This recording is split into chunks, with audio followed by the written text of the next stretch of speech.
for the masses. 1647. The Army Air Forces has announced that a flying disc has been found and is now in the possession of the Army. If the game is rigged, change the game. Game changer. I occasionally think how quickly our differences worldwide would vanish if we were facing an alien threat from outside this world. This is Fade to Black with your host, Jimmy Church, on the Game Changer Radio Network. All right. Good evening. How you doing? How you doing? It's Fade to Black. Today is Wednesday, December 10th, 2025. Let's do this, man. I'm your host, Jimmy Church. This week on Fade to Black, another great week. It's always great around here. Monday night, John Olson was here. His book series, Stranger Bridgerland. Last night, Heather Lynn was here, the Anunnaki. Tonight, Gary Heseltine joins us live from the UK. It's all Rendlesham all night long and a bunch more stuff. Tomorrow night, Jason Kenzie is here. And you've seen his TV show and his work, Searching for Sasquatch. And that's what we're going to do tomorrow night to wrap up the week. All right. So we've got a little bit of everything this week. Yeah, we did just about we covered 4 nights, 4 different topics. Love it. And tonight we're going to get to one of my favorites, and that is Rendlesham. We'll be doing that. Gary is here. And my next event coming up is the Conscious Life Expo, which is February 20th through the 23rd, 2026 at the LAX Hilton right here in Los Angeles, California. All right, kids, let's go. I'm ready. Gary Heseltine. Tonight, you know, I'm often asked, what's my favorite, church, what's your favorite case? Rendlesham. Yeah. And there's lots of great cases out there. But Rendlesham holds something near and dear to me. And tonight we're going to talk about not only Rendlesham, but his approach to UFO investigations, how and why he does what he does. We're going to talk about the PRUFOS Police Database. He's got decades of research behind him, and we're moving this thing forward and rolling that rock uphill. He is a former UK police detective. We'll be talking about that. He's a leading UAP, that's right, researcher.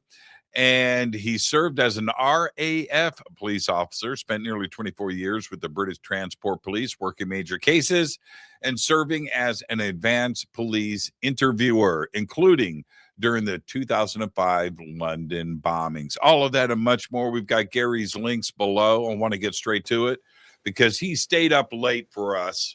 Gary Heseltine. Gary, how you doing, man? I'm good, Jimmy. It's good to be back. Yeah, it's been a minute, hasn't it? It's been a minute. So let's just get to that. Are you ready for the holidays? How you doing? Yeah, pretty much all my presents have been bought and even wrapped. So yeah, I'm doing pretty good. Well, I remember. This is like my daughter's 30, so she's probably 2-3 years old, and I got all the presents bought. I'm single dad. And I'm looking, and my dining room floor where the tree was just covered, but they got to get wrapped. I'm like, I'm not going to get this done. And she's in her bedroom, right? This is Christmas Eve. And I call a friend. You got to get over here, man. You got to get over. And we're in there wrapped, just like our parents did it, right? In secret, and getting everything done. But yeah, you're ahead of the curve. Good on you, Gary. Good on you. I don't know where I want to get started tonight, but I did mention, and I know that you heard, I get asked probably every day, what's my favorite case, and people want to know that, I get it, and I go, well, there's that Rendlesham, and I'm going to tell you why, and then I want your opinion. See if I'm off the mark here, but the reason why Rendlesham is my favorite case is it has everything, and I still consider it, even though it's over 40 years ago now, it's a modern case. It's a modern case. We just about got everybody with us, right? All the witnesses, everybody that was there. We've got the military involved. We've got paperwork. We've got everything around this case that absolutely makes it so amazing. And it's modern. It's here. That's my take. Am I flying over the target? No, we're still fortunate to have the vast majority of the witnesses still alive. We have lost one or two people, including the former base commander, Colonel Gordon Williams, I think 2018 or 19. Right. But inevitably, nobody lives forever. We're now looking at 45 years at the end of December. That's a long time. Isn't that crazy? Isn't that crazy? I graduated high school in 1981. Okay. Right. It seems like yesterday. I still feel like a kid, but that was 40 years ago. 44, right? It's like, where did the time go? Yeah, when you get older, your head is still sharp, but your body starts failing you in certain ways. Yeah, tell my knees about that. Well, I've had both knees replaced. So yeah, tell me about it. I'm about to calendar 2 knees and get that done. I went to okay, we're gonna get to UFOs, everybody. I went to out here in Los Angeles. I ride Harleys, right? Okay. So out here in Los Angeles, we have this thing called the Love Ride, right? It's a year and it's done for veterans and stuff. And I don't know how many bikes are involved. It's got to be one of the biggest things in the world besides Sturgis. I don't know, 15, 20, 25,000 riders. And so I take part in that. And we go and we're at this giant park. It was just amazing. Gene Simmons is playing with his band and they got the Harley stage and it's just great, right? And I'm with 12, maybe 14 friends that we rode together. And we're sitting and we all sit in the grass and we're watching the band, right? And somebody says, let's go get some food. Nobody could get up. Nobody could get up. We're all stuck. We're all down on the ground, getting up on one knee and then struggling and helping everyone. And I was laughing, what the hell happened to us? Absolutely. Look at us. Standing up, we look great. Sitting down, we couldn't. It's like, wow. That's when you realize that your body is deteriorating bit by bit. You're just not. When I was a kid, I could probably shift over on one foot and jump up with one leg, and get airborne. No, those days are over, man. Absolutely. Those days are. How old were you when Rendlesham happened? How old were you? 1980. I'd be 20. I was born in 1960. And what were you doing for a job in 1980? I was actually, I'd just come out of work. There was Margaret Thatcher, a former British Prime Minister, had just gone into power in, I think, 1979. And I'm from a working class steel town in Lincolnshire, England. And within months of her getting into power, she'd closed 2 of the 4 steel plants. So I had been working at the steel works and then I was out of work. And I actually was out of work for about 2 years because there were about 10,000 people in a one-horse town just suddenly plunged onto the dole. So it was a very depressing time. So that's where I was in December 1980. And did you know anything about Rendlesham at that time? I mean, looking back, did you hear rumors? Was there anything in the paper? Was there any coverage? No, and there wouldn't be. I mean, I'm now talking, having been an experienced investigator of the case, but in terms of around the UK, there was very little.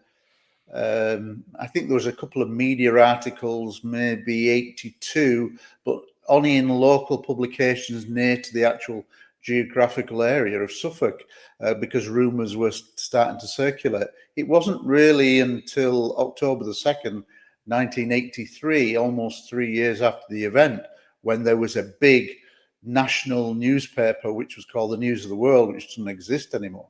But they had a front page Sunday article, and it was UFO lands in Suffolk and it's official. And it quoted from the now famous Holt Memorandum. which we didn't know about at the time. So that's really when I heard about it, and I kind of remember that because I'd had a sighting as a child at 16, which had created my interest. So by the time this comes out, 1983, I will have read it, and it quickly got a lot of media attention in the UK, TV-wise, and kind of went a bit viral, well before the internet, in the way that press could do. So that really got a lot of exposure, and so I became aware of it probably around the same date of the publication. So we often used to get the news of the world on a Sunday. I always used to look for sports results and work backwards through a newspaper. But obviously that newspaper was totally different because it was a front page headline, which was very unusual in the UK to see a UFO related story. Yeah, for sure. What is it about Suffolk? You know what I watched yesterday? We're not going to spend any time on this, but I watched it last night. The documentary that was just put out on the Jesus Army. I've not seen that. You haven't seen that? Nope. Okay. It's right there in Suffolk, man. It was crazy.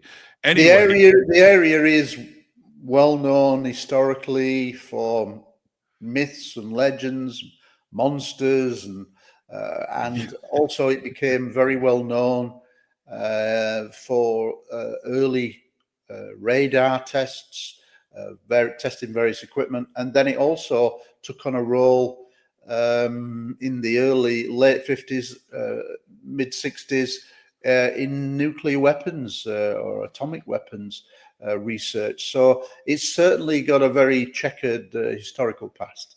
Yeah. Check out the Jesus Army. Check out the Jesus. I'll look at it. Watch the documentary.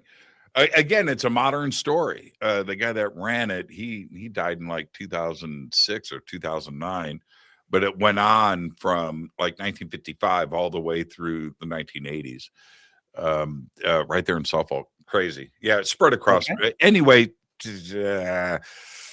it's a cult. It's a documentary about the rise and fall of this cult that was called the Jesus Army, and right there in Suffolk. I shall look it up on your recommendation. Well, it's pretty interesting. But aside from that, I see Suffolk all the time in my research just pop up. I'm like, man, and I've been to the UK. I haven't been there.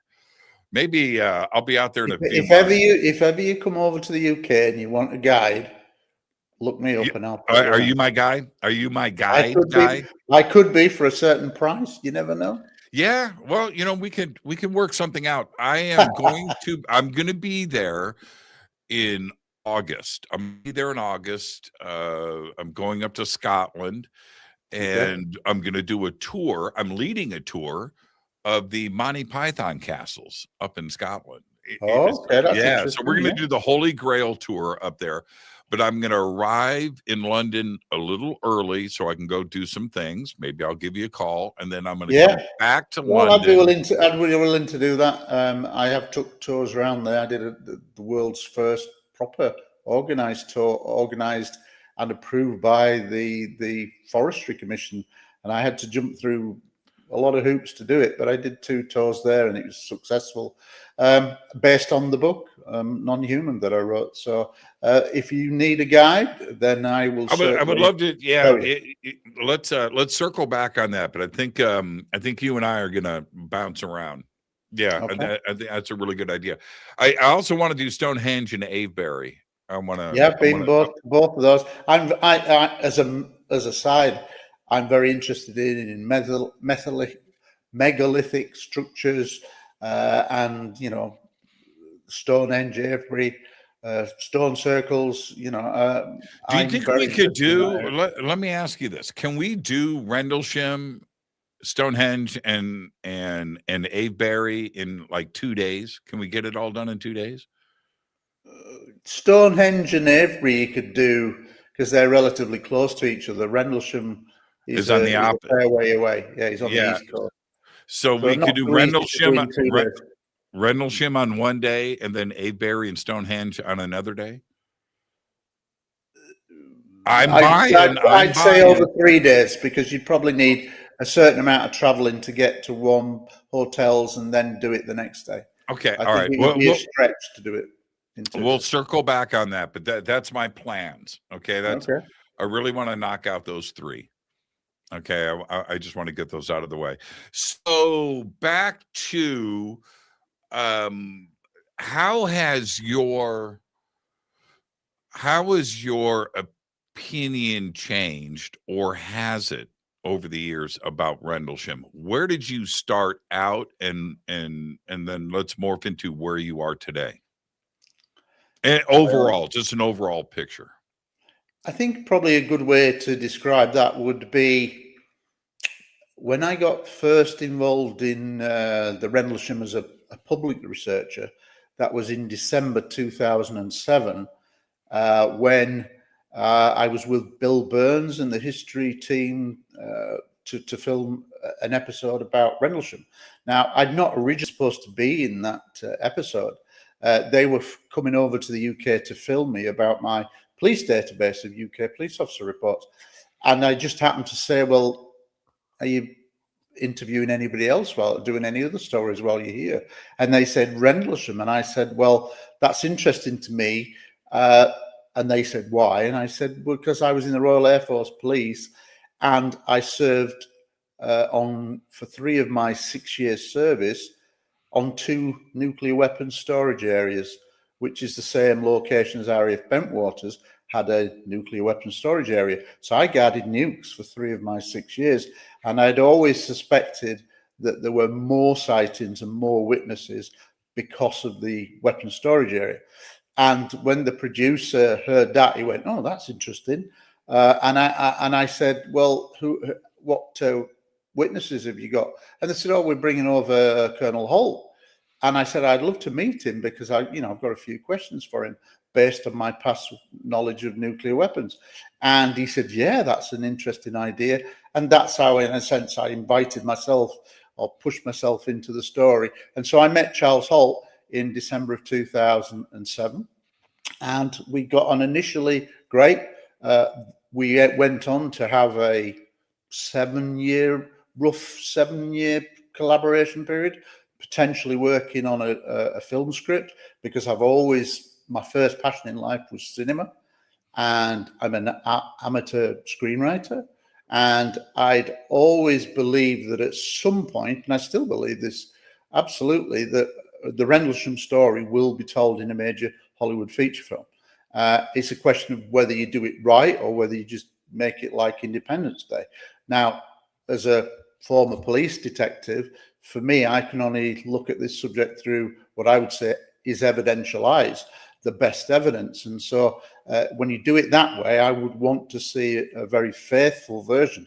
The problem that you have with that, and I did talk to 1 or 2 film people, is that it's not, you haven't got a Harrison Ford heroic figure that melds it all together in a simple story. It's not. It's a convoluted, I call it the most complicated UFO story, well, case in history, because there are so many moving parts. You literally have hundreds of people involved over successive nights.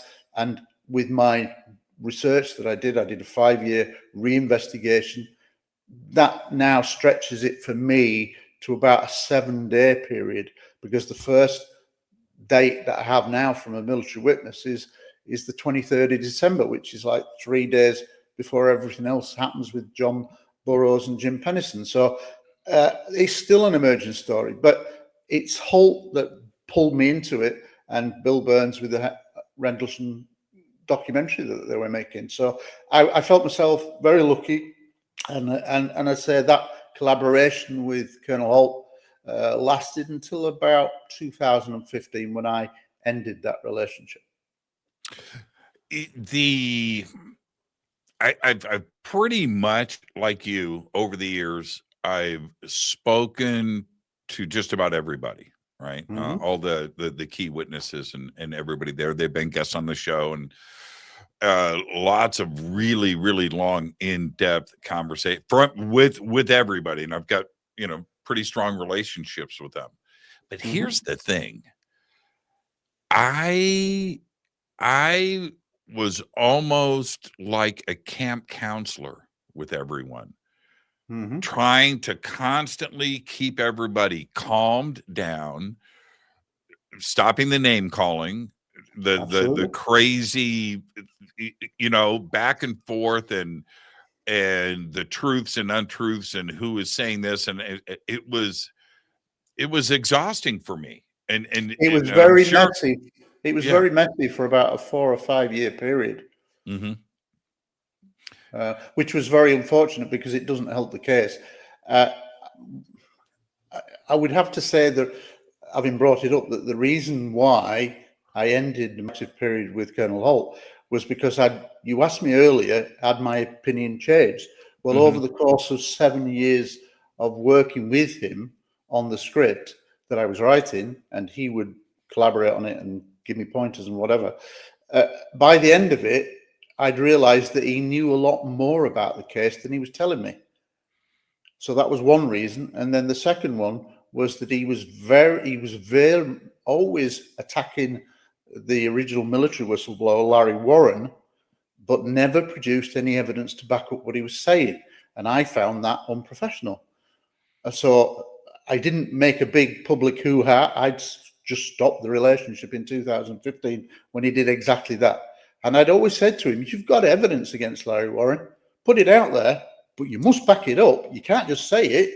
You can't just call somebody a con man and a fraud without producing the evidence to back that up. And he never produced any evidence. And that is the problem. So for me, that was the end of the line. Just silently, it ended. So my opinion of Rendlesham has changed somewhat, because as I did the reinvestigation as well, I found lots of new information that basically probably 70% of Rendlesham devotees didn't know, in old interviews that I'd found going back to the early 80s involving military witnesses. I came across some staggering details that were provided to me by a MUFON researcher called Ray Boucher, who'd done 3 years of really good research between 1983, 85, 86 period with his colleague from MUFON, Scott Colburn.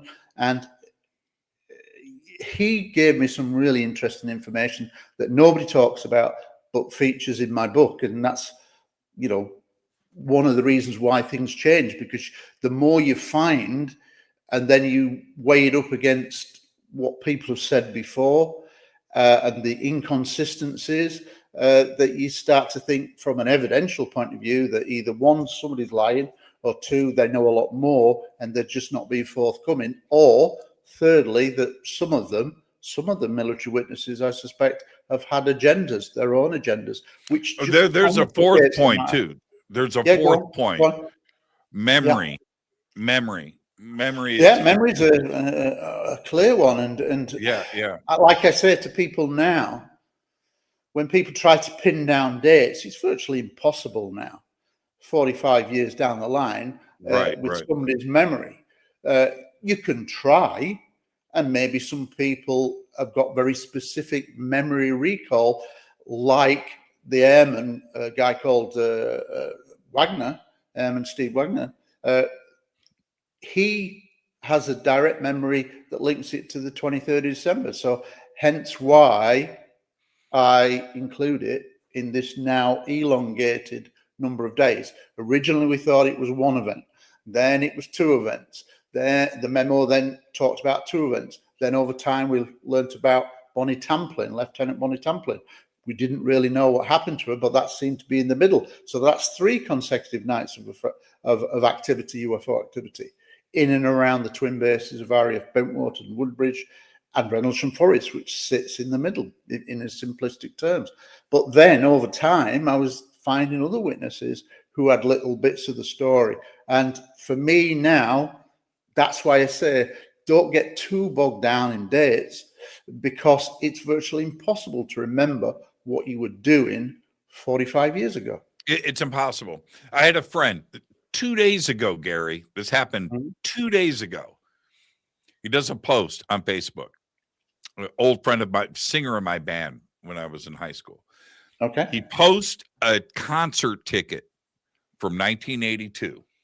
All right. Mm-hmm. And I looked at it and I went, that's right, concert. I remembered the whole thing. I remembered us getting to the arena. So I commented, yeah, man, I remember this. We went together. Mm-hmm. He replies back, no, we didn't. I went with my friend Jeff. Right. Now I'm like, this is one of my fondest memories. And it's wrong. Right. You can't, memory is a funky now. And I remember everything about that particular concert. The point is, I don't remember who I went with. So we're looking at an investigation and memories of over let's just call it the 3 nights, right? Yeah. Where you've got a crowd of military personnel there. And how is it possible? I understand Peniston and Burroughs, they were there together and they remember that, right? And Bustenza, and so they remember that. But how do you remember everybody that's standing in the group? How do you? And the simple answer is you don't, right. Unless something specific. I mean, I was taught non-verbal communications, advanced interview of suspects and witnesses, so you look at body language and things like that, and the way people talked and reacted as part of my interviewing police skills as a detective. But the reality is that unless someone does something really specific or is incredibly important to the story, you're not going to remember everybody. And many of the witnesses say, well, I was picked up and then I was taken in a truck and there were 6 or 7 other guys, but I can't remember any of the details. And that's because it's kind of like incidental, but they will remember very specific memories of what happened to them if something really incredible happened. It's a bit like if you've had a car crash and your passenger in the front seat was killed outright, you are never going to forget that because it's seared into your memory. It's burned into it. And similarly, we can have maybe a paranormal experience, a ghost. You see a ghost. Some people will say, I've seen a ghost.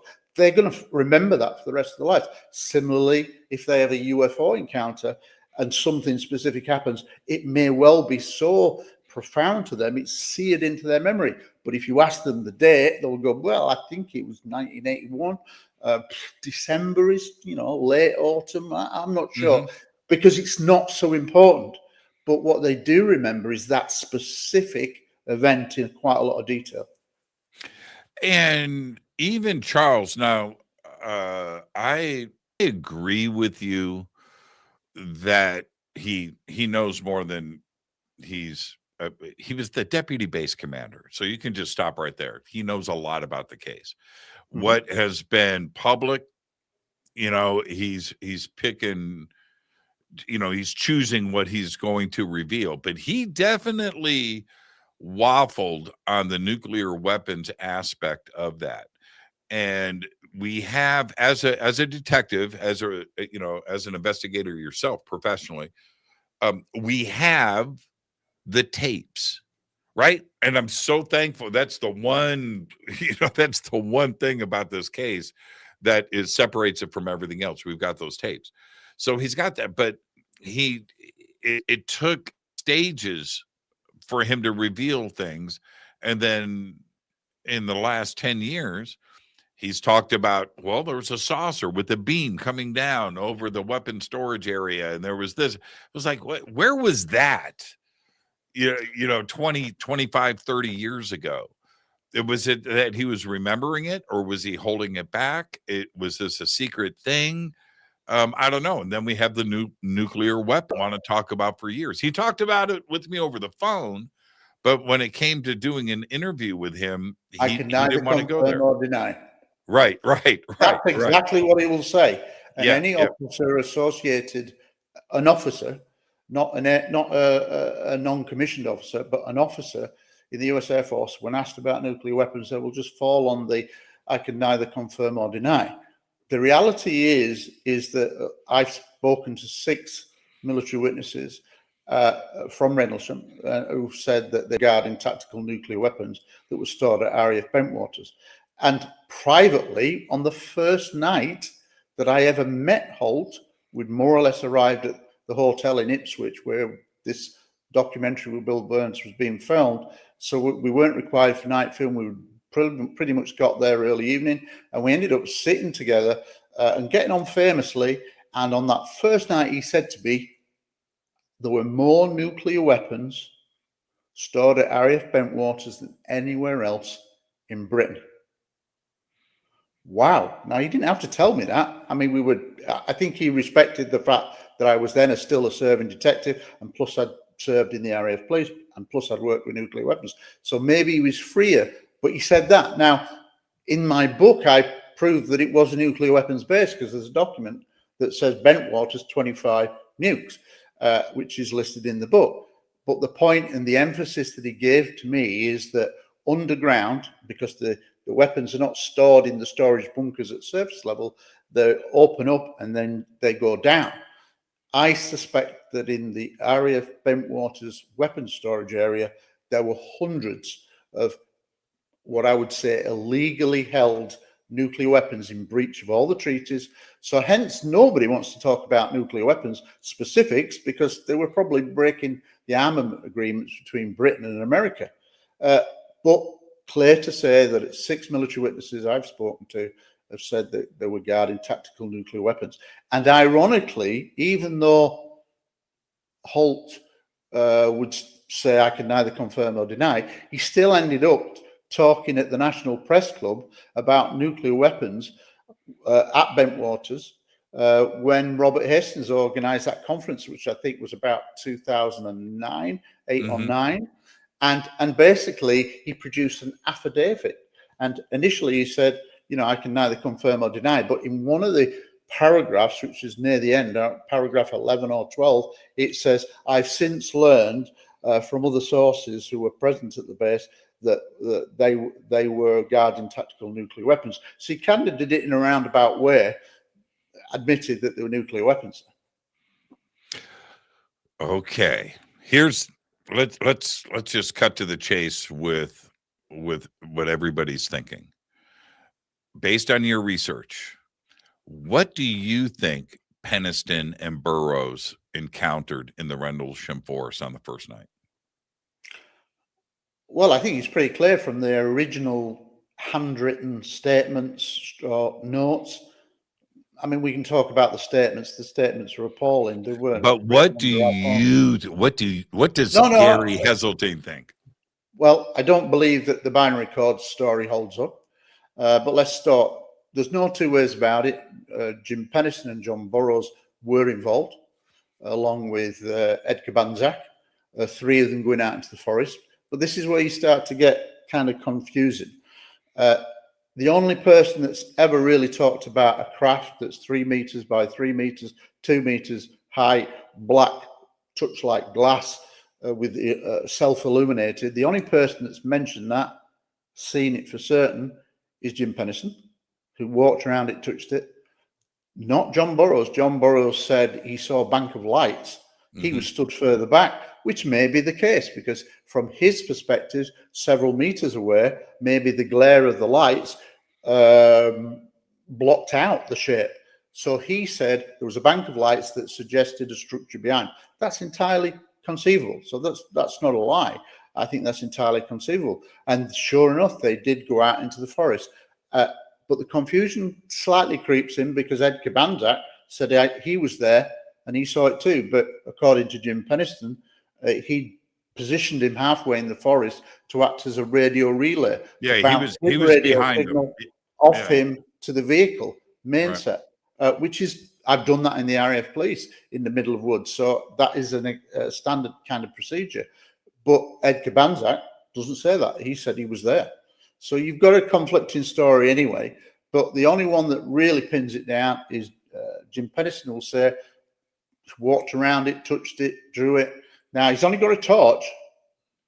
It's pitch black. And he's writing in his pocketbook. There are some difficulties around the pocketbook because it didn't surface until around 1997. 17 years after the event. I'm not saying he didn't write it, but it was a pocketbook where it was a clip in the center of the spine. You could take pages out and put them in because of the little holes. Now, I'm not saying he did or he didn't, but what I'm saying is, why didn't he mention the pocketbook for 17 years? You know, he'd gone public when he retired, which I think was 1993. So he'd started to appear in documentaries, but he didn't really appear until 1997, as far as I'm aware. Now, I'm not calling him on that, but he never mentioned binary codes. Literally until 2010. Don't take this the wrong. That's a great answer to the question, but it wasn't the answer to the question that I asked. What do you believe was in Rendlesham Forest that night? I've always believed, based on the evidence, that we're talking about multiple non-human interactions. Originally, I would have put it down as extraterrestrial because I still think that that's probably the likeliest explanation. I think they were attracted to Bentwaters and Woodbridge because of the amount of nuclear weapons that were stored there. We know historically that there's a strong correlation with UFOs and nukes going back to the 1940s. And I think, and a lot of people don't realize the context, that there were hundreds of thousands of Soviet troops massing on the borders of Poland at the time of Rendlesham, because Poland, under the shipyard workers led by Lech Wałęsa, were threatening to rise up. It was still a Soviet state. So historically, the Soviet tanks would roll in and put down the rebellion like they'd done in Hungary and Czechoslovakia. Now, everybody expected it to again. So we're at a real crisis time, potential Third World War scenario. And I think this is vital in context, because that's, I think, why they turn up, because there were more illegal weapons there than there should have been. And I think, put it this way, I spoke to a witness called Steve Longero, an airman who was literally fresh on shift, and he'd been put inside the weapons storage area at RAF Bentwaters, and he's walking around with an experienced colleague. He's literally just learning the ropes inside the weapons storage area when he says he saw a beam coming from a UFO being shone down into the hot row, the nuclear bunkers. Now, the hot row was about 300 to 400 meters long, lots of bunkers, and he said it did this. Zoom. Yeah, I had him on the show. The show. And basically he said it was like a search, a grid pattern search. That's what he said. An inspection, for want of a better word. And that says to me that Rendlesham really happens about nuclear weapons. It's drawn to the nuclear weapons aspect. Okay, so Burroughs, I want to stay on specifics here for a second. Burroughs has stated many times on this show, and also privately with me too as well. I want to say that I put a lot on, private conversations. Mm-hmm. But he said that the thing that stuck out for him was that he's laying down right on the edge of the crest, and he's inching his way up. He's confused. Peniston is off to his right, upright and walking. Mm-hmm. And Ed was behind him, and he said that Ed had said he was dizzy, like he didn't feel right for a lot of different reasons, but we'll get back to that. But what I think is crucial here is the way that Burroughs, and I think he's, to the best of his recollection, he's saying exactly what happened. He said he wants to see it. So he gets up to the edge and he looks, and he looks down the hill. And he said, I didn't see a craft, but I saw something bright sitting in the forest, and it was blinding. And I looked over at Peniston, and I, like, what are you doing, dude? Settle down. And he said, Peniston just walked down the hill and went up to it. And that right there, that little nugget from Burroughs, I think is a very, very telling situation. Forgetting everything else, right? Everything, but just that moment is critical. in this whole story, and it lines up. Everybody else tells the same story about the three of them at that moment. I think what's true with many of the witnesses in and around all the events is that time when you were close to the activity, close to craft or UFO activity, whatever you want to describe it, people said that there was static in the air. It was like moving through in slow motion. It was like time was being distorted slightly. Everything seemed sluggish and whatever. And a lot of the witnesses will remember specifically being involved in incidents, but they'll say, but I don't know how I got back to the base. A lot of them will say, I just do not know how I got back to the base. And it's like it's just melted into the background. And maybe the whole event is out deliberately because we suspect that UFOs and NHI can manipulate time and space, and they can also manipulate our thoughts. So to me, it's not that surprising that a lot of detail is missing other than key bits that they were personally involved in.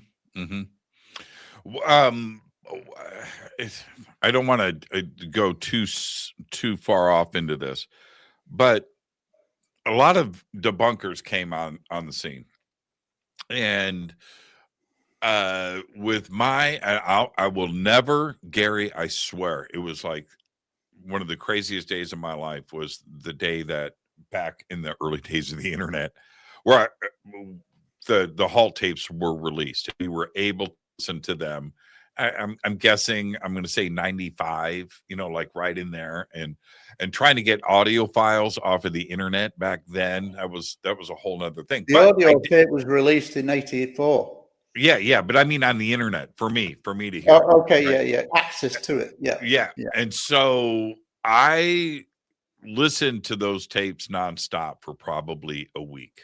I just listened to them constantly, imagining what Halt and the team was seeing in the forest that night. Yep. And when the debunking came out, now you've been there, so I think this is a very crucial point, and it's the lighthouse. And I get what a lighthouse does, and I understand the timing and the light, and I get all of that. How do trained military personnel confuse a lighthouse on the coast with something that is moving around inside of the forest in front of them? Even based on their descriptions, the molten metal dripping off of it, it looked like a red, an eye. The simple answer, Jimmy, is they don't. Right. The lighthouse theory was ridiculous from day one, and it was created entirely, initially by the BBC and then picked up by everyone else in the media as a way to debunk the story. And I think that what happened was that literally as soon as the News of the World story came out, within a matter of hours, there was a story in the Times newspaper, an article in the Times newspaper about this alleged incident in Rendlesham. And it was like talking about children. It was so bad, it was untrue. But this was the Times newspaper, which doesn't normally cover UFOs at all. And here it was having an article about Rendlesham, and it was a hit piece. And so that says to me that the media on high were told, probably by the US government, who told the British government, we do not want coverage of this, to play it down. And literally the lighthouse story emerged through Ian Ridpath, who did a famous bit of filming with a BBC film crew at night. And he said, look, this matches up with the audio tape. Oh, see the flash? Oh, it corresponds with the audio. Now, for about 15 seconds, it did. And that clip then became law, as it were. It's the lighthouse. They're confused by the lighthouse. It was ridiculous. If you'd have stayed on that lighthouse for another 30 seconds, it would have gone out of sync. So it was a very clever bit of propaganda to play it down and create this story. Ridiculous. How can a UFO stop above Halt's team's head and put a beam down at their feet? Ridiculous. In my book, I conclude that there were 17 different timed events.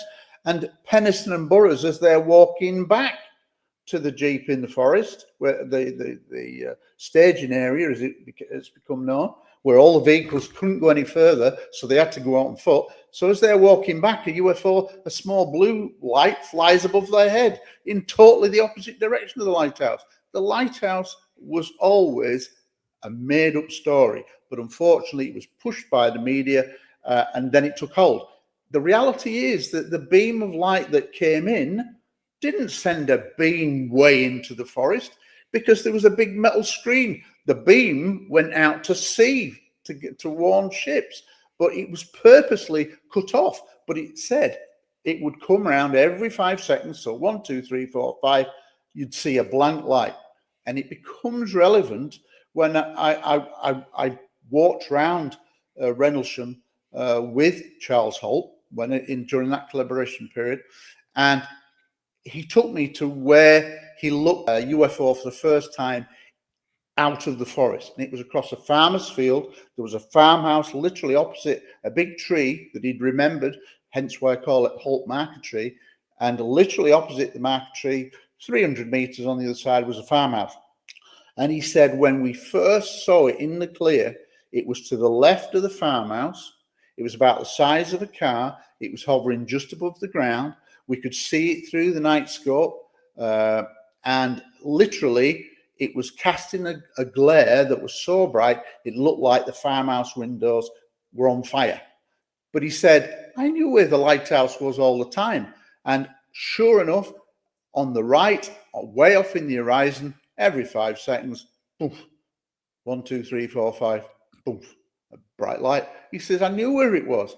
And he said, the object I'm looking at is low to the ground, left of the farmhouse. So, so right from the off, Holt knew. We used to take people who'd visit him on holiday and certain dignitaries that would come to the base. He'd take them out to Orford Ness Lighthouse and to Orford, where there's a big historical keep that's like 1,000 years old. So it's full of history, and there's some really nice pubs there, British pubs, country pubs, and he'd take them there. He said, I knew where everything was. And he said, so it was always a made-up story. But unfortunately, as we well know in the media industry, the media manipulates stories to fit their agenda.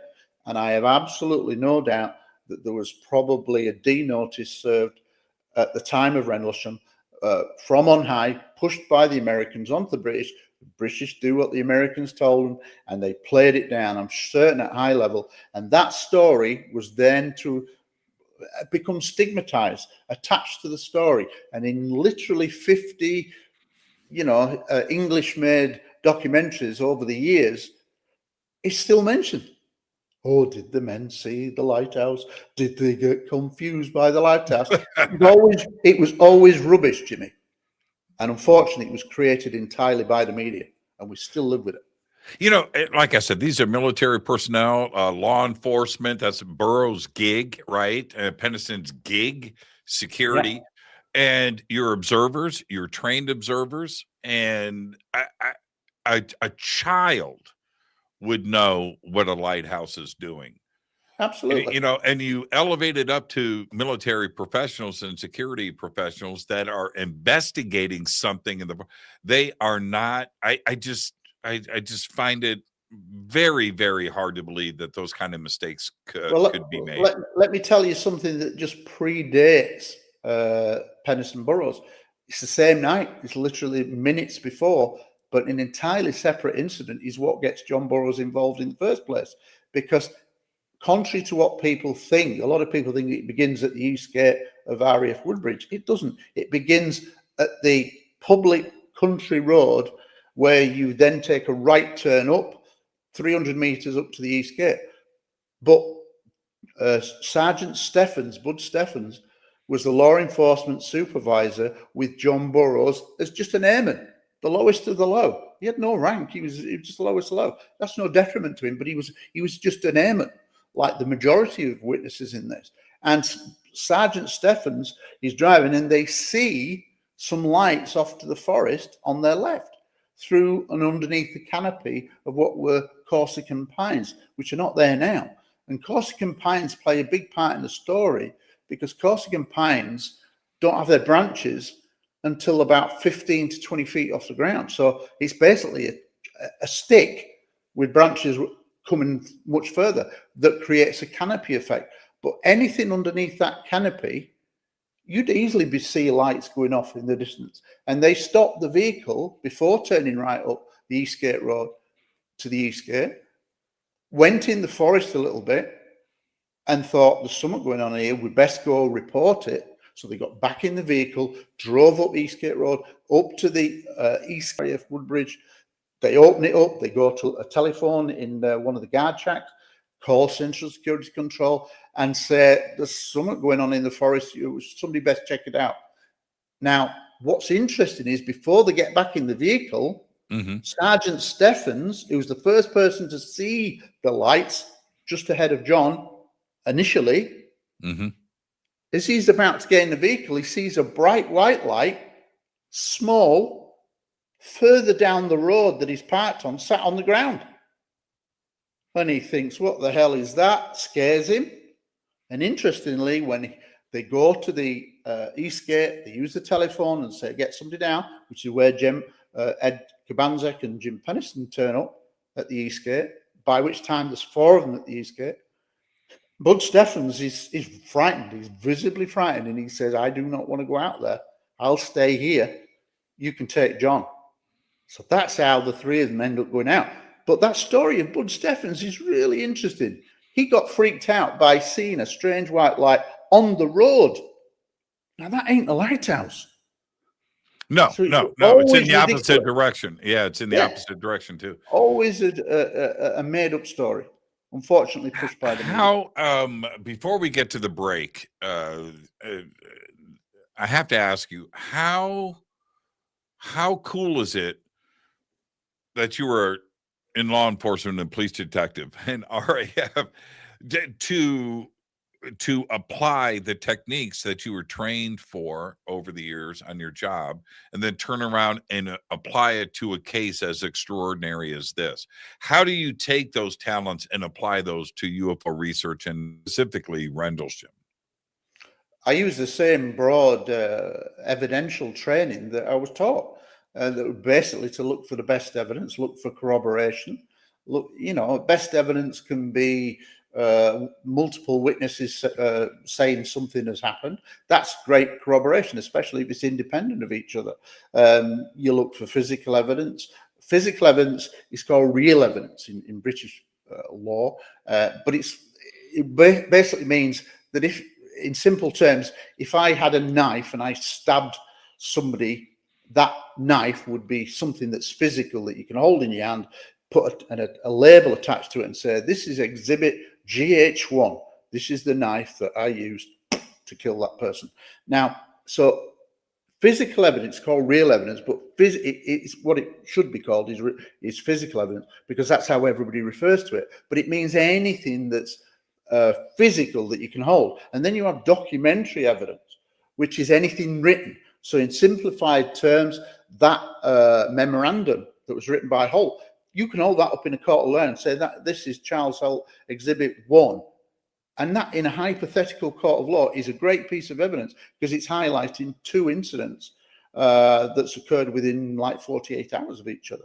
So that's the way I look at it. I use my detective training. I was a detective for 19 years. I didn't want to go high. I liked the interviewing process, a bit like what you're doing now, or we're doing, this interaction with each other, the psychological aspect. And certainly as an advanced interview of suspects and witnesses, that was interesting because you're trying to get information. And there's different techniques for suspects and witnesses. And I did both to advanced level. And that helps. And like you say, you get trained in body language, things like that. So it's remarkably lucky from my point of view that 1, I had a sighting that gave me an interest, that 2, eventually led me to become a public researcher, by which time I'd acquired detective skills and could use them to do like a cold case review of the entire case for my book, which, like I say, took 5 years of reinvestigation from 2017 onwards to the release of the book in February 2023. And, I count myself very lucky that I had this link with nuclear weapons in my RAF service, because I was probably the only one who could think and know exactly what the men were involved in. It was an almost identical job to what I'd done at RAF Honington in Suffolk and RAF Larbrook in what was then West Germany. So all in all, it's hell of a coincidence. But I think we talk about in this subject, and over the years, it was a word I'd never heard, but since becoming a public researcher, so many strange things have happened that I would say it's almost like you were meant to do what you're doing. Oh, yeah, like for you're sure. meant to do what you're doing. Yeah. Someone taps you on the shoulder and says, Jimmy, you've got to do a radio show on UFOs, and it's going to be really popular, and this is what you're chosen to do. Well, Right. it feels like somebody's tapped me on the shoulder and said, Gary, you've got to, at 42, you've got to become a public researcher and use the skills that's acquired for some reason. And eventually the universe is strange how incredibly it strange. guides you. It guides you along, doesn't it? I would have been a great police interviewer. I would have been the guy that comes in, slams the file on the table like The Prisoner, right? Like who was the star of The Prisoner? Patrick McGowan? What was his name? A very, very iconic 60s series. Weird, surreal. I remember as a kid watching it, and I didn't like it because it was surreal. It didn't make sense. Oh, I loved it when I was a kid. I didn't see it until 1978. I saw it on Armed Forces Television, actually. No, it made no sense. Those big balloons chasing him, and that didn't make any sense, but it was fun. But I own it and I watch it all the time. And that's another place I want to go. I want to go to the village up there in Scotland, where they filmed it, and they have hotels there. And I would that's a bucket list thing for me is to go to the main filming of that was that Italian looking town, but that's in Wales. It's not in Scotland. Oh no, it's in Wales. I said Scotland. All the same thing. Close. It's not France, right? It's not France. But if you're interested in standing stones, you should really go up to the Ring of Brogadar and Callanish and Orkney, which is up in Scotland, because they have some of the best. You know why? You know what scares me about Orkney? No. It looks frigging cold and windy. It probably is very cold and windy most of the time. Yeah, it just looks. But it's somewhere that I've not been to, but I really want to go, because as I've got older, I'm drawn to megalithic structures, and the fact that these standing stones, they now say Stonehenge derived from Callanish and the Ring of Brogadar. Yeah, that's what they're saying. And it came down beautiful too. from north to south. I mean, it's stunning scenery. But stunning. I'd like to go there, and I'm maybe going to plan a trip maybe next year. Okay, so here's the reason why I brought up your detective work, because there's a moment here as a researcher, because we have on the third night, the New Year's Eve party, the Christmas, the holiday party's going on. Halt gets the tap on his shoulder. They're back. All right, so now that's I would kind of say allegedly to that. Oh, Gary. Okay, well, you're the detective. You're the detective. But the point is, as a detective, now you've got something where you can go, why? Why did they come back? And was it the same thing from the first night that came back? You have something really solid to investigate, don't you? Oh, absolutely. And you're talking based on the memo, like a 36-hour period difference. So this is allegedly another event. And I'm not saying there's not an event, but what I'm saying alleged is because you always use that classic line. Bruce England came in and he said, "It's back. What's back?" And it's like almost like a script. That's what I'm saying. That's what I'm saying. You're giving that gift. However, Sergeant Munro Nevels, who was the guy with Bruce England, said actually Holt was never supposed to go. Ted Conrad, the ops wing commander, didn't like Holt and said for Jim Penniston in his book, and also for me in my interview 2 hours with him, he said he didn't want Holt to go. And so this story of, what's back, it kind of sounds a bit convoluted, because Sergeant Munro Neville's, the disaster preparedness officer, has a totally different take on that. And literally, he says that as they are leaving, and he's the one that's done most of the talking, because it was Ted Conrad that asked Munro Neville's to go out there based on his disaster preparedness qualifications. He wasn't a police officer. So Ted Conrad respected Sergeant Neville's and said, I want you to go out there and assess whether we need to keep investigating this. And he went out there and he had a UFO encounter before Holt, and then went back to this event in the club. And then the story goes from Munro Neville's is that as he has spoken to Ted Conrad, that he is, when Holt comes up to Sergeant Munro Neville's and says, can I come with you? Can I? Not I'm in charge.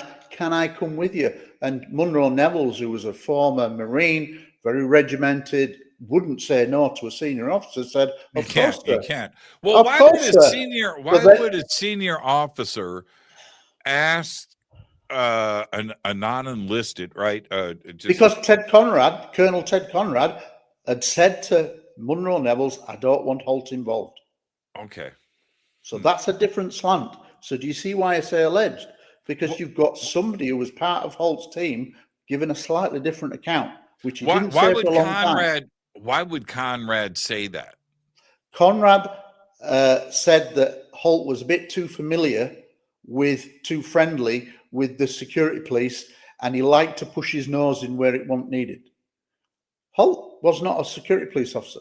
So he liked a bit of the adventure and just to go out with the men and whatever, which you could argue is good leadership. I'm not saying that. But what I'm saying is I'm highlighting the fact that Munro Neville's, who was there, I wasn't there, you weren't there, but you've got a witness there that's saying, actually, things didn't go in the mess hall quite as the story goes that we become familiar with Holt. And I suspect that Munro Neville's is not lying. Wow. Well, okay. It also comes down to memory. I mean, memories are, when you look at the Holt memo, clearly things are laid out. Brilliant memo. It's a brilliant memo. I always say that the Holt memo is a genuine document, clearly written on the US Air Force letterhead, and clearly highlights two incidents. But for me, what makes that document one of the top 10 documents on UFOs ever into the public domain, I would is agree the with fact that. that the third paragraph, there's only 3 paragraphs. That's right. The first paragraph is incredible because it says there was a landed craft, which is the Penniston and Burroughs event. And then basically 2 nights later, Holt then took a team out. Now, the second paragraph talks about the indentations and the measurements that were done. Second paragraph, so that's interesting. But the third paragraph is the killer for me, because it was and it is extremely rare that a deputy base commander, a lieutenant colonel, puts his name to a document that says, I saw multiple UFOs myself, the undersigned. That's what elevates it into the top 10 documents of all time, UFO-wise, because Holt signed it and said, I saw multiple UFOs. Now, okay, so we just blew past the commercial. So let's do that right now. Gary, you stay right there. Our guest tonight, Gary Heseltine, live from the United Kingdom. We're talking about Rendlesham, UFOs, UAPs all night long. Gary, you stay right there. I am your host, Jimmy Church. We'll be right back after this short break.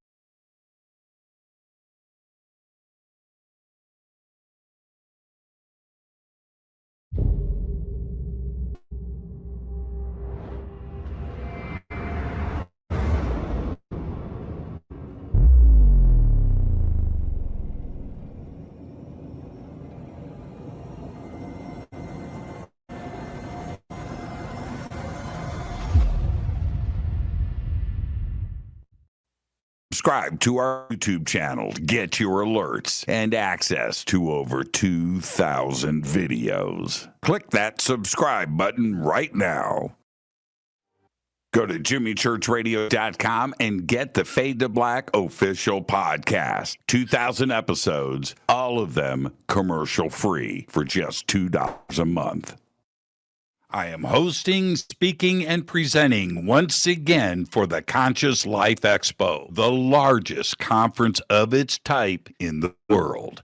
February 20th through the 23rd, 2026 at the LAX Hilton. Speakers, event, and schedule easy. Just visit consciouslifeexpo.com. I will be hosting and speaking at the Sedona Ascension Retreat, March 20th through the 22nd, 2026 in Sedona, Arizona. An amazing list of speakers. And hang out with us and just go to SedonaAscensionRetreats.com. I'm heading back to the Midwest for the Contact Modalities Expo, May 1st through the 3rd, 2026, in Delavan, Wisconsin, at the Lake Resort. It is beautiful. This is a great conference right in the heart of the Midwest, where I'm from. I'll see you there. Just go to Contact Modalities Expo, that's XPO.com. I will be hosting and once again at Contact in the Desert. That's May 28th through June 1st, 2026, the largest UFO conference in the world. Come and hang out with us June 23rd through July 1st. Tickets and everything else that you need is at contactinthedesert.com. Want to change your life? Want that paradigm shift? Then visit Peru with Brian Forster and myself for the Inca Celebration of the Sun, June 23rd through July 1st, 2026. A full 10 days of visiting the country, all of the amazing sights, and of course, the celebration of the winter solstice. It's all simple to do. Go to hiddenincatours.com. Come join us for the Monty Python Scotland Tour, August 1st through the 9th, 2026. This is a once-in-a-lifetime event where you get to go to the castles from Monty Python and the Holy Grail. August 1st through the 9th, 2026. Just visit HaleyARamsey.com. Watch Into the Vortex on Gaia TV. It's Fade to Black for the screen. Simple to do. Go to Gaia.com, search Jimmy Church, or click on the link below. Follow Fade to Black on Twitter at JChurchRadio. Get all of the show updates every single day. It's now called X, but who cares? Go to jimmychurchradio.com and become a Fadernaut. Get a membership. That's right. Everything is commercial free. You have access to downloads, and you get to call yourself a Fadernaut. Jimmy Church, Gaia TV, Fade to Black, here at Machu Picchu with Brian Forster and Hidden Inca Tours. Amazing tour so far, Brian, but we're here to announce what we're going to do next year in 2026. What's going on? Okay, November 2026, we're going to have our major tour of Peru and Bolivia, either a pre or post tour of Paracas and Nazca on the coast. And then after that, 6 days in Easter Island. Bucket list, Easter Island. Come join Brian and I and his amazing team here at Hidden Inca Tours for Peru, Bolivia, and Easter Island. Signing out. Say goodbye, Brian. Bye, gang.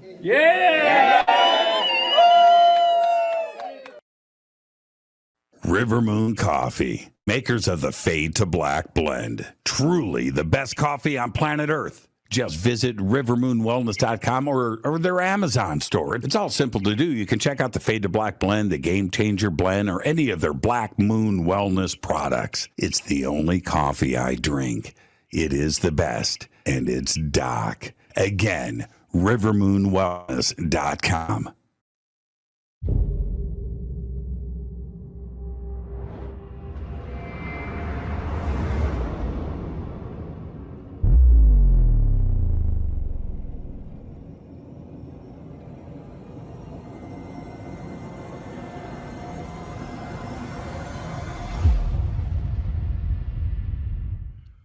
All right. Welcome back. Fade to Black. I am your host, Jimmy Church. Tonight, Gary Heseltine is with us live from the UK. We're talking about UFOs, UAPs, and specifically another deep dive into Rendlesham, which to me is the gift that keeps on giving in the UFO community. It's an amazing case right there. So much to research.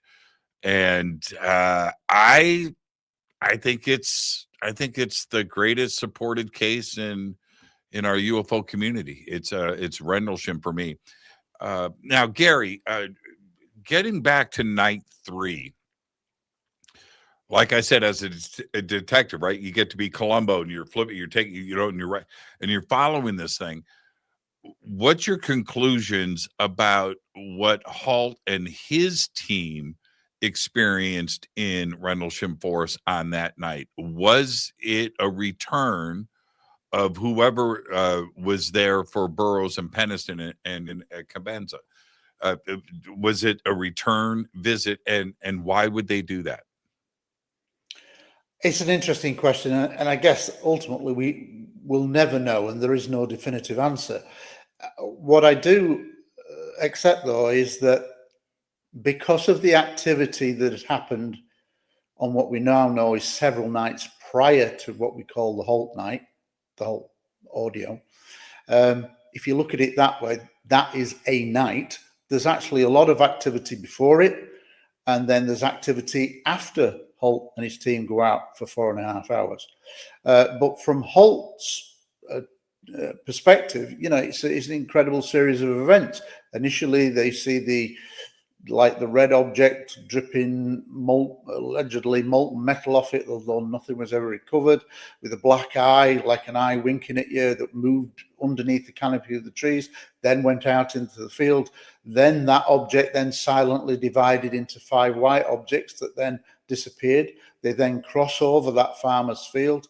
They get to the other side and they see multiple objects to the north and to the south in the sky. At that point there, one of them objects races towards where his team were and then shines a beam down at their feet. And the classic line from Halt is, was it a threat? Is it a warning? Is it threat communication? And the beam of light is literally feet away from where he and his small team of 5, he himself part of that 5, and then the beam goes off and the UFO shoots back out to the coast. They then are walking around for what would seemingly be for 4.5 hours, according to the audio, before eventually it kind of finishes on the note that there are beams still being shone down in the distance towards the direction of Bentwaters, but we're going back in because basically it's a long time out in the forest and we're tired. Now, I always have a real problem with that, because if you were looking at an incredibly profound UFO incident and potentially from a national security point of view, does it matter that you're out for 4.5 hours or 24 hours if it's an ongoing event? And it clearly was an ongoing event. So I find it very odd that they go in when it's still going on, when beams are still being shone down. It really doesn't make sense, because, it's like we're in a battle and there's a bit of a lull, but we'll go back now. Nothing else is going to happen. But clearly people are still firing at you. It just doesn't really make sense, that. But that's what you've got. And here's the thing, right? There's no doubt that Halt did lead a team out in the forest, and there's audio updates on his little dictaphone. But here's a very interesting thing that I found during the course of my research, and it's in the book.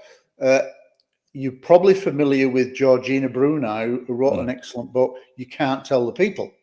Well, I've got a video clip that she said publicly where she says, Colonel Halt told me there were over 5 hours of audio. And now we've only got 18 minutes and it's in sections. Why would she go on the record publicly on video in a public forum and say, he told me there was, and when she said, well, why can't you bring that full audio? He said it was too crazy, the things that were going on, which kind of makes sense. And so what you got is an edited, and it wasn't just Georgina Bruni, that Holt said that to, he also said it to a Manchester solicitor called Harry Harris, who in the late 80s and 90s was a UFO researcher privately. And he met Holt, and Holt told him, allegedly, and it's a story that's repeated several times, that were over 4 hours of material, 4 or 5 hours of audio. Now, it just begs the question, why would these people make that up? Why would Georgina Bruni, who was not a UFO researcher, just literally going into it cold and did an excellent job of finding witnesses, why is she going to publicly almost leave herself wide open for slander if it wasn't true from her perspective? So I actually believe Georgina Bruni. I just cannot think why she would leave Have herself. you ever asked? in that Have you ever asked Charles Holt about that? Where are the original tapes? No, because by then, and by the time I wrote the book, our relationship had broken down. And I knew exactly what he thought of me and what he would say, because he was a regular on the media. So it's like I met John and Jim, but I kind of knew what they'd said, and I had discussed it with them. I knew what Holt's position would be, and he would be ambivalent towards me in terms of the book going back, but I knew his story inside out because I'd worked with him for 7 years. So I didn't go back to him because I knew his story. And what I looked for was fresh witnesses and other material historically. And that's one incident where that research came to me. And then I found this clip of Georgina Bruni doing that. And I'm thinking, why would you make that up? It just doesn't sound like something you're going to make up. Charles isn't here. He's definitely going to listen and question, but everybody else is going to listen to this show, right? All the players they all do it, and they'll all reach out to me. And there are things for me that I've always wondered about and never got straight answers. And one of them was the debriefing that happened with these men in suits that showed up on the base, and the possibility, allegedly, sodium pentothal and injections and truth serums and all of this. But what do you make of that part of it? Because it's an important part of this entire story. Why would not? It sounds like it's somebody from the agency or some Fed or some kind of an agent team that shows up. Why would they show up for a debrief and an interrogation for UFOs if it wasn't UFOs, if the event never happened? Or did the interrogation and debrief actually happen? What was your conclusion there? Yeah, no, there are at least 4 people who had undergone severe interrogation, initially by OSI, Office of Special Investigation, which was like the Air Force detectives. They never wore uniform, they wore plain clothes. So that would make sense. And I think they would have then brought in other agencies once they become aware of the number of incidents. I think there was a real panic going on behind the scenes in the US Air Force and the US government because they feared that this story may go public, that somebody would leak and it'd get out and then it'd become a major story. So I think that they were doing their damnedest to cut it down, to put a lid on it. And so it makes sense that they would come in. I mean, for my book, I did a 4.5 hour interview with Sergeant Adrian Bustinza, who was part of Holt's Group of 5. And he would say that he was taken to an underground facility and interrogated at length. Now, what was really visceral about his account was that he'd never really talked about it before because he didn't like the media. He's not a media. He don't like all the infighting that's occurred. But literally, over a transatlantic phone call, I tried to do an advanced interview with him, and it's not designed to work decades later, but he kind of got into the zone and he's reliving it and in a sense bearing his soul and getting it off his chest like he's never done before.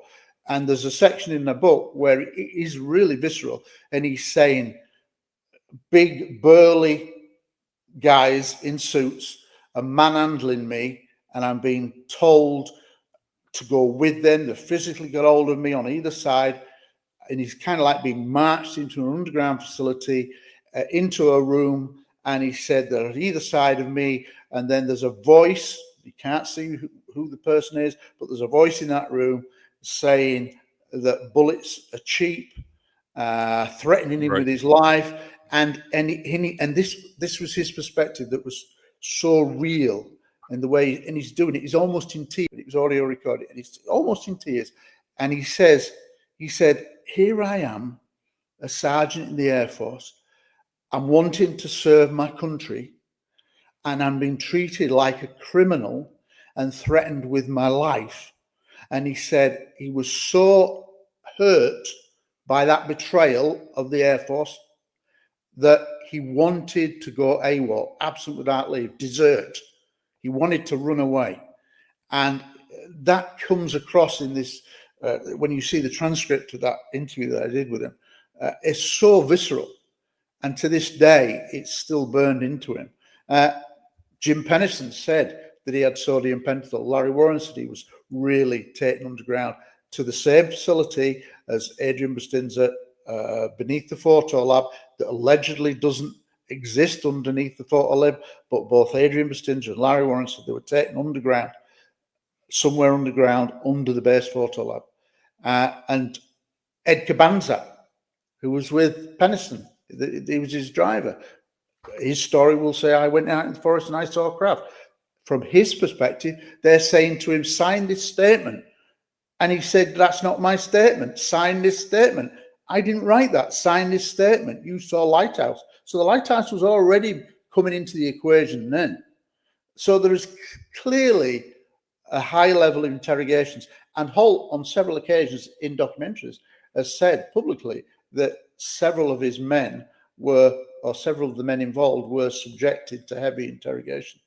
Yeah, he said that on the show too.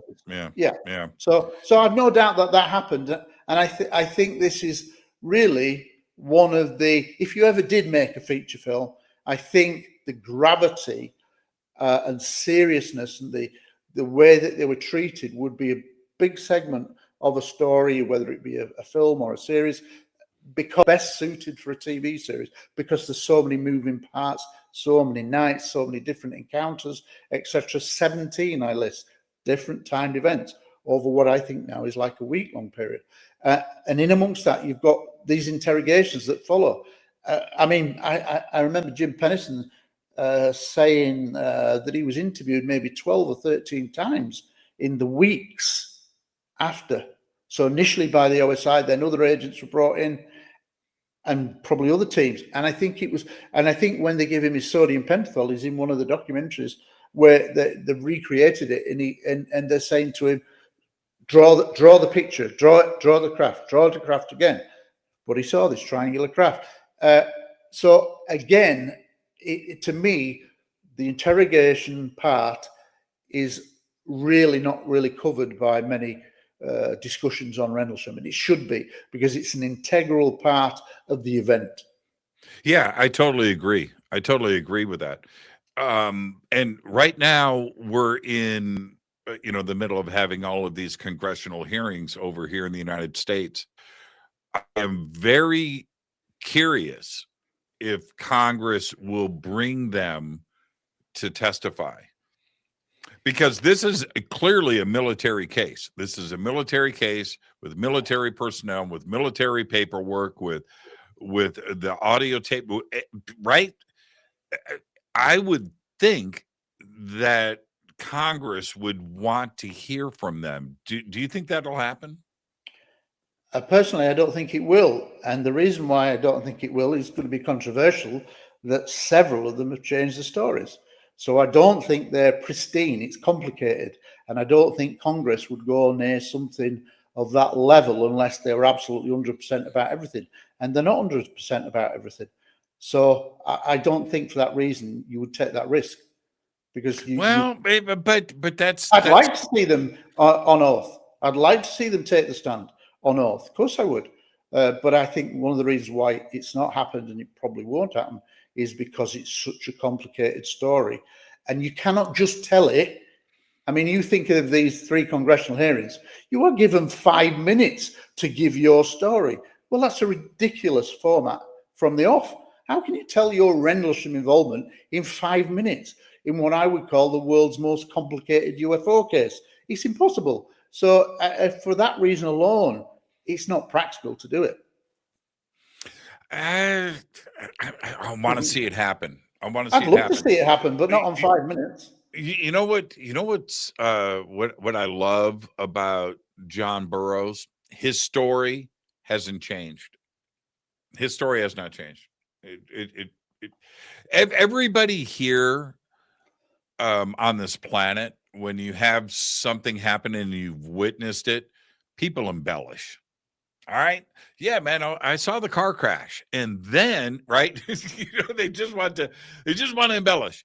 And I get that. And then story, whatever it is, it gets away from you, and it has certainly happened with Rendlesham to some degree. I largely agree about John Burroughs. John Burroughs is a good guy. Clearly was there. There was a stage where he's got right into the binary codes, which I think are full of holes from a detective's point of view. Not least because of the way it initially came out and a very convoluted story that Jim's come out, never mentioned it literally for 30 years. On the 30th anniversary, he tells the 30th anniversary conference in Woodbridge, I touched the craft and I got to download information. Now, I'm not saying you can't have downloads of information. I think you can.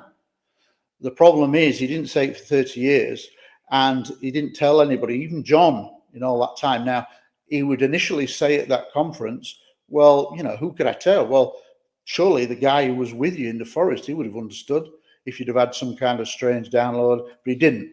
And the reality is he told an audience, I didn't tell anybody about it. And then actually, during the confusion created by his statement, actually says, well, actually, I did work with Linda Moulton Howe in 1994. On a book that she was writing, Glimpses of Other Realities, and I did do a hypnosis session, and I mentioned there's a partial transcript in that book that came out in 1998, and basically it starts off that partial transcript, can you see the binary codes under hypnosis? Well, that sounds to me like that could be an implanted memory. Can you see the binary codes? And it's not an open question.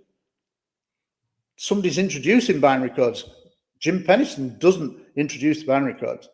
In this context, it's, can you see the binary codes? Well, that's almost like asking, it's not an open question. Did anything happen?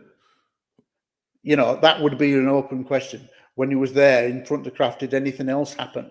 That's an open question. But when it starts off the transcript, can you see the binary codes? That's not good, because that allows for the fact that somebody during the hypnosis session, whoever's doing the hypnosis is introducing something. You see what I mean? Oh, I do. I do. I'm very critical of those types of sessions. I've done one. Okay, I've done one. It's only as good as the interviewee, the person doing the hypnosis. That's you have to trust, and they have to be professional. And there's a certain style with it. I've looked at this for years, Gary, and I was always reticent to do a session myself. I finally did, and it was interesting on a lot of levels. But what I really came away from the session was the person doing the session, the therapist, is critical. Is absolutely critical. Not only with reputation and everything else, and you have to have a solid moral compass for sure, but it is very easy to make the mistake, maybe not intentionally. Some cases it is intentional, but a leading question or a leading subject, whether by accident or not, will steer everything completely, off course. And that's critical. With my therapist, and then we'll move on. With my therapist, Sarah Bressman Cosme, I said, look, I'm not telling you anything. You just do your thing, okay? But I'm not giving you a subject to explore, because now Yeah. that's leading, right? Yeah. That's Yeah. leading. Let's just go to this open. And it was interesting. I enjoyed it. It was would I do it again? If I have something deep inside my memory, I want it to stay there. I think the other thing with hypnosis is, however interesting it is, what emerges, at best it's anecdotal. You can't go to court on a hypnosis session and take it as read, because of all the reasons that you just outlined. Could you take Rendlesham court? Could you take Yeah. Rendlesham to court? Do you think there's enough evidence there? Yeah, because there's multiple witnesses. You've got lots of corroboration to different events. Yeah, you can really. I mean, there are some weak areas, but there is certainly lots of corroboration over certain events. And if you could get those people to come forward, I mean, the frustration for me is that these people are getting older. They're not going to be around forever, and a lot of people like Bruce England, Bonnie Tamplin, Lieutenant Bonnie Tamplin, Bobby Ball, Ray Gullias, if they're still alive, I'd like them to come forward so I can interview them and do them under advanced conditions and see if I can draw more information. But time is running out. But, you know, that's why I do all these podcasts, in the hope that an appeal for witnesses to come forward, because I still think there are a lot of witnesses out there. For example, Sergeant Adrian Bustinza, during that 4.5-hour transatlantic call, he actually said that just before Holt gets to the forest, he was separate to Holt for a lot of the time until they actually went out for 4.5 hours. And what I mean by that, he was what's called the NCOIC, and basically he was a mobile gopher. He was the guy that an officer could say, "Go get me a light haul from Bentwaters." Right, okay, and he'll drive off and then bring it back to the forest, and then somebody will say, "Go get me a light haul from Woodbridge." Okay, I'll go do that. So he'd gone to and from the forest as things were happening until Holt turned up, and then he joined that team of 5, including Holt.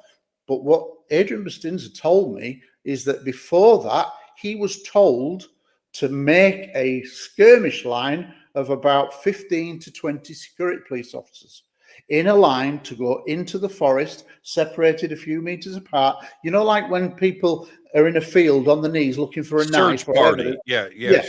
In a straight line, and they go forward slowly looking for evidence. Well, he said they went in armed only with a torch, no weapons. And he says, as we're going through the forest, we see a UFO. At one point, he says, I feel as if I'm pushed from behind. I fall down to the ground. And he said, really interesting. He said, when I fell to the ground, I then tried to get back up immediately. And I realized that as I did so, that I'd slipped under a level of fog that were about 3 feet high, and it was yellowy greenish. And he said it was like looking at the surface of the water when you're underwater, a film above. And he said, as he came out, he passed through this layer of fog, this fog that other people had reported. Several other airmen had reported this strange mist on the ground, ground-hugging mist. And he then said they had multiple UFOs seen, like Christmas tree lights flying over. Now, nobody had ever heard of that incident, but that's come from this deep interview and where he's really got into it. But that's an incident nobody had ever heard about until he talked to me on that. Now, what I'm interested in is, where's the other 15 guys?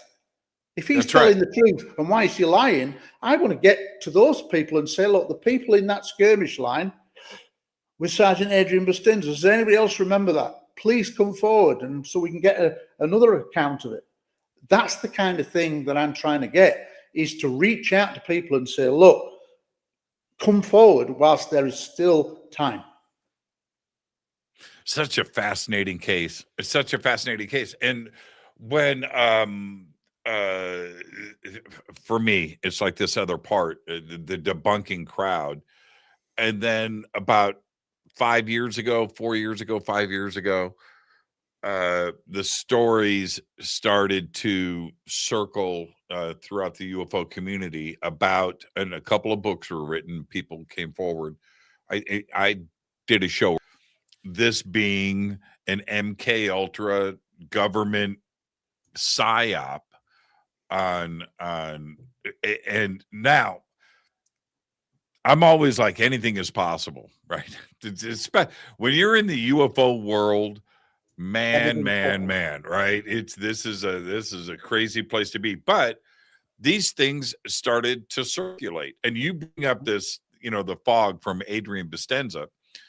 What did you think of these stories as they started to surface 5 years ago about this being a drug infused hallucination, medical experiment on the troops? Well, I would say, show me the evidence, and there is no evidence. In real terms, there's no evidence to support that. You've got people coming out with stuff, but there's no real any hard evidence anywhere. There's no real witnesses to say that that's happened. Show me one military witness who said this was a psyop from the off, and there isn't any. So for me, people were doing it, you could argue, to write books. That's maybe being cynical, but some people were definitely saying it. And, I really would look for the evidence. They're just. And let me ask you, I'm not here to be controversial. I'm not. I could give a shit. But Peter Robbins pulled his book, Left at Eastgate. What did you make of that? That was a big selling book. I have it, right? It's a very good book. It is. And he was still signing it weeks after pulling it at conferences, which is a bit bizarre. But Peter Robbins, I know Peter, and we got on really well until this event when there was a clear, and I didn't mention it in the book, I could have, because I had clear evidence, written evidence, implicating Holt, Pennison, Nick Pope, to being in a campaign with some alleged British researchers to destroy the credibility of Larry Warren, and they very nearly did it. The problem is that the evidence didn't stack up, because I've got 3 military witnesses that say Larry Warren was in the forest on the night of their activities. So that, to me, and Adrian Bestenza, in that long interview we did with him, he said Larry Warren was closer to the second landing craft than I was. And he said, I don't know why they picked him, but he was part of the cordon around the craft. And why is Adrian Bestenza going to lie and make this up? And he said he was closer to it, and it kind of killed that story off. But the 2 other people that says that Steve Longero, they'd been on the same training course. They weren't mates. When I joined the RAF, there were 47 others on my basic intake. And by the end of my basic training, I knew their first names and I recognized the faces because I'd lined up with them, marched with them, did all my classes with them. But only the ones that were close to me in the dorm, 5 or 6, 7, 8, you got to know pretty well because you hung out with them and whatever. You don't hang out with 47. And Steve Longero was in the same training course as Larry Warren. Now, what was a really good evidential thing to remember from advanced interviewing and policing wise is that when Steve Longero is taken to the forest with many others, they get to what's called the staging area, where you can't go any further. The forest was too dense. So the vehicles all stopped and everybody's milling around waiting for orders. And there's maybe 20, 30 people milling around. Holtz openly accepted that there was this staging area and people are milling around. And he'd said, when I go out, I want everybody to stay back. That's on the audio. Now, what Steve Longero will say is that he's thinking, is this an exercise? What the hell's going on? Now, bear in mind, he's just had this encounter in the weapons storage area. Now, he was supernumerary. Ordinarily, if you were on post in the weapons storage area, you would never come off it because that was an integral role. But he was supernumerary. He was learning, so he was going around with an experienced airman. So when the call came out that the craft has gone over Rendlesham Forest, they're then saying we want more people out in the forest. So he was supernumerary. See, that accounts for why he's taken from the weapons storage area. He goes to the weapons storage area. He's taken out in a truck. He finds himself in this milling around with these other people, waiting for people to turn up. And he says, when I got there, I'm thinking, what the hell is going on? he's kind of like panicking. He's the green as grass. He's literally just got there, and he sees a friendly face, and he recognized Larry Warren around with others waiting there. Now, that's a perfect way to remember a memory, because of that recognition on the course.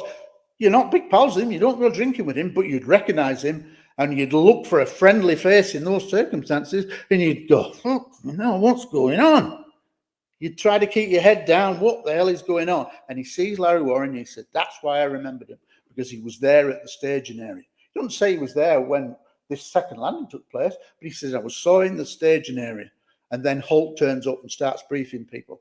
So that's a great recognition reminder that sticks in your brain, and that makes perfect sense. And Steve Longero went on to have a 30-odd year police career, a law enforcement career in the States, sheriff and whatever, a top bona fide guy. And so for me, very credible. But then there was another witness, Greg Battram, who was one of the first people ever to give an interview to researchers in 1984. And he said, I saw a UFO in the forest with 3 others, and we were so scared by it. He saw the green fog as well, hugging circular patch of fog that Warren mentions, that Bustinza mentions. And he said, we were so frightened by what we saw, we ran out of the forest back to the staging area, and I saw Larry Warren just arriving. That's 3 people that put him in the forest. Now, that's a real problem for the debunkers. Well, one more thing, Jimmy. Let me just get this in. One more thing. The only person to do a modern polygraph test is Larry Warren, who passed it with flying colours. And I was with him during that experience of setting it all up. I was the one that worked with the polygraph examiner based on his account. And she said to him, Larry, if you just lie over anything, the whole test fails. And it was 94 to 96% modern polygraph tests linked up to 5 different pieces of equipment. And I'm thinking, Jesus, if I'd done that to me, I'd be nervous. Just human nature. It's like, Jimmy, you probably drive very differently from when you took your driving test. If somebody said, Jimmy, tomorrow it's your driving test, you've got to do it, else you can't do fade to black anymore, you'd be shitting yourself. I would. It's human nature. Actually. Yeah. There would be no more fade. There would be no more fade to black. There would be no more fade to black. You would be panicking because there's a lot riding on it. Larry Warren was with the top polygraph examiner in the UK, Patty Musicaro, and we all left. It took place over about an half an hour period. We were called back. Remote cameras captured it. That I later saw the footage, and she said he passed with strong charts. That's what she said. He passed with fine. Well, I passed a polygraph. And I lied the whole time. I'm serious. No, I'm Gary. You're a former police officer. So I'm admitting to you now, sir, officer, sir. In what circumstances? Employment, and I lied about everything they asked me. Okay. And I'm not saying I'm a liar. What I'm saying is what they were asking me, the stuff that they were asking me, I thought was invasive and was not cool. And no. And later, this guy was supposed to be the CIA's best polygraph guy and all of this, and the pictures in his office and all, trying to intimidate everybody that comes in there. They came up to me, my boss. Yeah, man, you passed with flying color. Yeah, you aced it. Yeah. I was like, man, polygraphs are bullshit, Well, so anyway, in the UK, so that's my take. That's my take. Now, I'm not saying anything plus or minus with Larry or polygraphs. I'm saying in my own experience. This isn't something I've read or anything else. Yep. I lied. I did. Well, I didn't want to tell them. I'm not an expert in polygraph. But according to Patty Musicaro, it was a 94 to 96% credibility. Mine was 100%.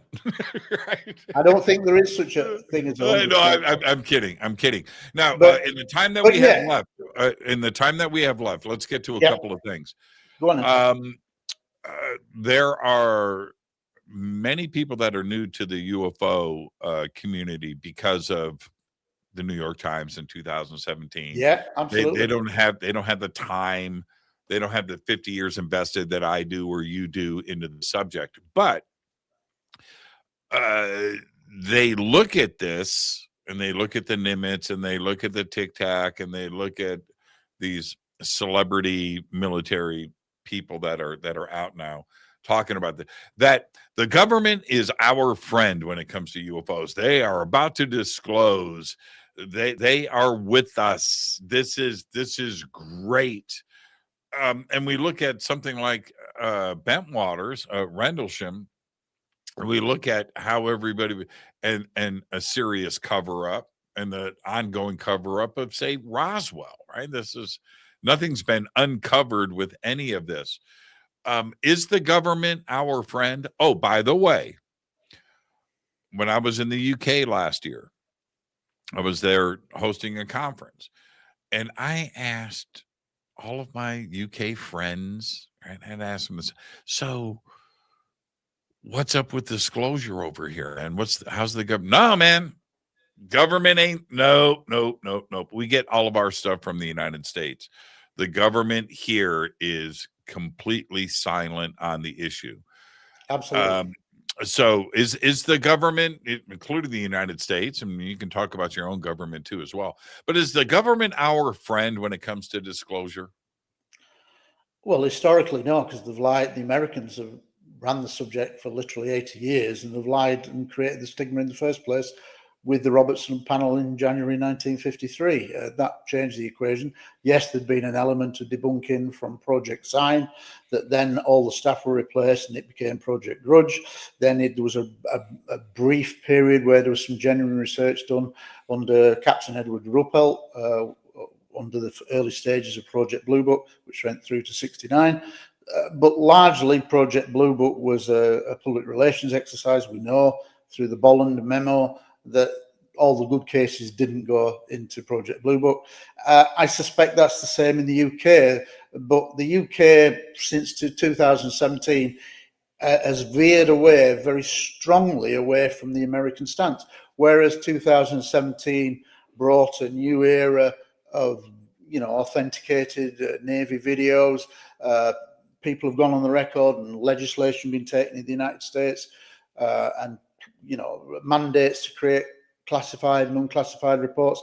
In the UK, strangely, we're not following America's lead, and we've actually gone backwards. It's a bit like going to the 50s and 60s, real debunking, nobody's interested. To quote a point is like, if February 2024, I created a new website called Pilots Reporting UAP. Okay, what's the Pilots Reporting UAP.com? .co.uk. Pilots Reporting UAP, written as one, .co.uk. Okay, Bill, hold on, Gary. Bill, Jessica, John, Pilots Reporting UAP.co.uk. Get that link up in the chat. I'll send you the link and you can put it up. But suffice to say that I sent out press releases to aviation magazines, to government, to MPs, to newspapers. Not one were interested in doing a mainstream story on it.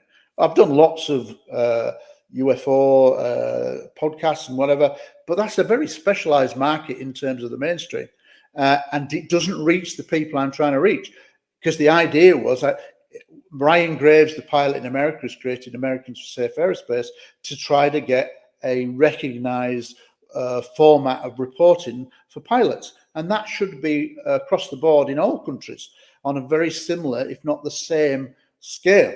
Now, I'm trying to do it in the UK and finding that there is total resistance. And to this day, only one newspaper, and that was only recently when I came up with a new Rendlesham witness that you might be interested in, when he introduced that, because he was a pilot and it happened in the UK. So that's the only time Pilots Reporting UAP website has ever got in the mainstream. So that's almost 2 years down the line, 22 months down the line, nobody's covering it. So how do you reach out to pilots to let them know that you're there, other than a specialist kind of forum like this is, which is a very specialist market? You've got to be into UFOs, as it were, to find your show, to find me. Whereas it's the mainstream, somebody might just see it and think, oh, actually, yeah, I'll contact that guy. It's every pilot that I see, I fly once a week, right? Okay. Every 2 weeks, every once a week.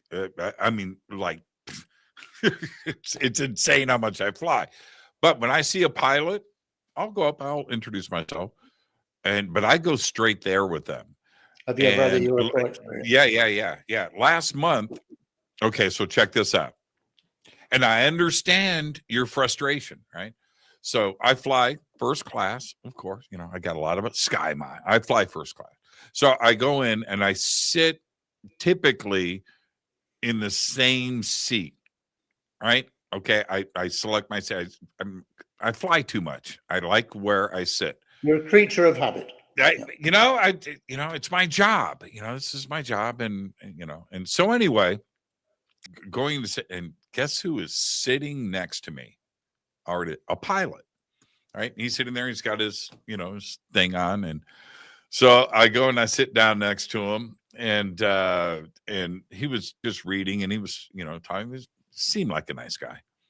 Yeah. I go, hey man, I want to ask you a question. He goes, what's up? Ever see a UFO? He goes, man, no. I go, is that a no, or you don't want to answer the question? He goes, man, even if I did, I wouldn't tell you, and I wouldn't talk about it. I said, so, okay, but just a yes, you're out there. He goes, man, we see stuff all the time, but I'm just going to leave it right there. I don't want to talk about it. And that was it. In the midst of the media and everything that's going on today with the subject, you would think, but no, he shut me down, man. Yeah, because the clear thing that he's fearful of is that the story gets out because you told somebody, and he gets grounded and the end of his career. He was almost angry. Real threat. He was almost angry. Yeah. No. Like, dude, yeah, because he'll have been asked by many people, and it's just for the vast majority of pilots, it's just too dangerous to their careers and their pensions to risk being grounded and never flying again. So you can understand. Right. We had an aircraft. I was flying international, and we had an aircraft change. So we're waiting, equipment change, they call it, right? We have an equipment change. So the flight crew is standing there, and there's 4 pilots or whatever. They're all standing there, and I kind of, hey man, what's going on? What's going on? All right. I'm on my way over to do this. Oh, okay, cool. I said, hey, just, anybody here ever see a UFO? 3. Okay, so one was older, like 6, gray hair, lots of bars, right? Obviously, he was the ringleader there. But 3 of them almost took a step back. And the tall, older guy with the gray hair points at this pilot next to him. He goes, he has. Just like that. He goes, he has. I said, really? What'd you say? He goes, oh man, I saw it. And he goes, man, he tells this story all the time. Yeah, man, this light came over and we all watched it. I can't tell you what it was, but it was pretty interesting how they all backed up and said, we ain't talking. But the senior guy goes, he has. And that was the one time I got them to open up, but he wouldn't tell me anything. I think it's the elephant in the room with pilots. There's no 2 ways about it. If you were to suddenly live in a magical world where there was no risk to their career, I'm sure 30, 40, 50% of pilots throughout a 20, 30-year career will have seen some really weird stuff, and they'd like to talk about it, but they've been so used to being denied that privilege or opportunity, they can't, and it's a wrong. And this is why the stigma, whilst it is receding, especially in the United States, it needs to go completely. And the age of disclosure was supposed to kind of help, but I'm really disappointed. There's been literally no TV coverage in the UK from the UK perspective. And when Marco Rubio laughed when he was interviewed on Fox News as he introduced the subject, that tells you that Rubio, whilst he doubled down on some of what he'd said in the documentary, he distanced himself badly in terms of what's imminent. Because when he laughed, the body language says to me, yeah, UFOs are the UFO question kind of thing. And that's not a good look for somebody who's the Secretary of State, supposedly really concerned about a national security issue. And that said to me, in terms of body language, that disclosure, despite everything we hear, is not anytime soon under this government. Does the fear national security label that, you know what I mean, that seems to be placed on this? I agree. It's the best way to approach it. Is it though? Because I don't, aside from being abducted or something, people in my community, but as far as I know, and I am in the middle of this UFO community. I've got my TV shows. I've got this. I've got I'm in the middle. I have people coming up to me all the time. Out of the thousands of people that I have met and talked to about this, I have done almost 3,000 shows. 3,000 shows. That's a lot, Gary. Yeah, it is. Nobody has ever told me that they've been shot at. That something has been shot down, not once. Yeah, not once. And that's a very good point. But in terms of why they changed it to UAP, I understand why they did that, even though I prefer the term UFO and all that came with it. But UAP does make sense because it was initially because of the aerial threat. If a commercial airliner nearly collides with something in the airspace because there's something flying around, we don't know what it is, that has to be an air safety issue. And that's why Americans for Safe Aerospace is such a good idea, because that's how it frames it. You've got to create the discussion somewhere to get people to treat it seriously. And in the States, it has been. But there is still so much resistance, and clearly still so much Pentagon resistance. Arrow is a joke. Mm-hmm. People are going there with witnesses, and I find it obscene that the likes of Robert Salas and Bob Jacobs weren't on these congressional hearings first, because they are extremely old now. No disrespect to them, but they're not going to be around forever. And their testimony, which is incredible testimony of one of a nuclear issue and first-hand incident, let's get that on the record in a congressional hearing. That would have opened eyes up with the media. They should have been on first. And Bob Jacobs has a space incident. He's, a dummy missile warhead is taken out by a flying saucer in space. Well, people talk about where do these things come from? Well, it's happened in space. It's a bit of a clue.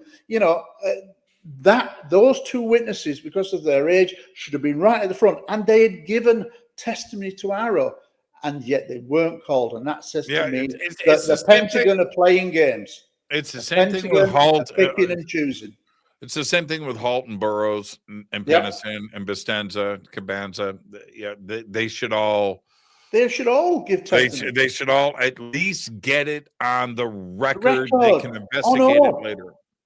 And that there's a pile of paperwork on that case.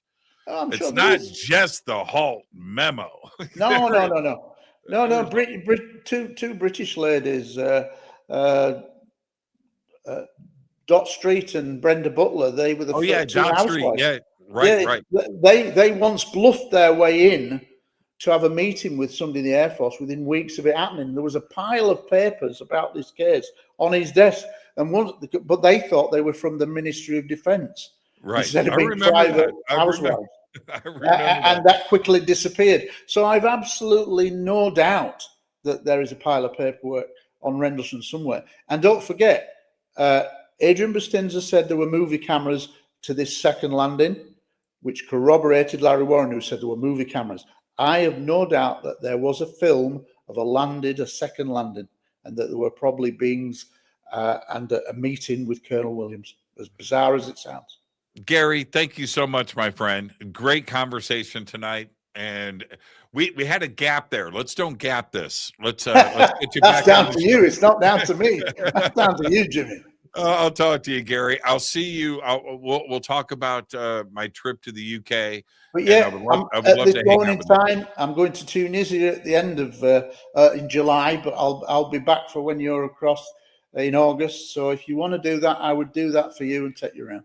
Absolutely, man. Thank you so much, Gary. Behave and be well, and enjoy the rest of your very early morning over there in the UK. Thank you, man. Thanks very much. I'm really appreciated. Thanks, mate. Cheers. I'll talk to you, man. Gary Heseltine, the absolute very best right there. Yeah, coming in live from the UK. And wow, Rendlesham. It is it's my favorite case, and that kind of stuff will never ever change. Thank you so much, Gary. Perfect show. The links for Gary are below on our website and throughout social media.